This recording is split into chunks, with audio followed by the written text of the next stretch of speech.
Welcome, in front of me is a OnePlus 8 and today I'll show you how to insert SIM into this device. So before I get started, there's one thing that we will need, which is this SIM ejector, and it comes provided in a box, so you can find it somewhere in there. But if you can't, you can always use a paper clip, just straighten out one of the edges and it should work just as well.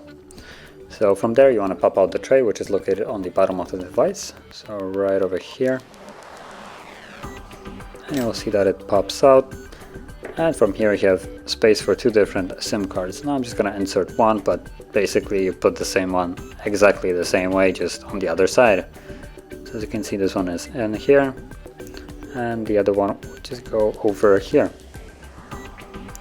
So going back, now once the card is on the tray, make sure that it's laying there flush. It shouldn't come out or anything, it should sit there securely.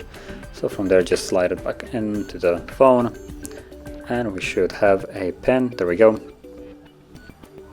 Confirm that, and now it's unlocked. So that is how you would insert SIM card into this device. So if you found this very helpful, don't forget to hit like, subscribe, and thanks for watching.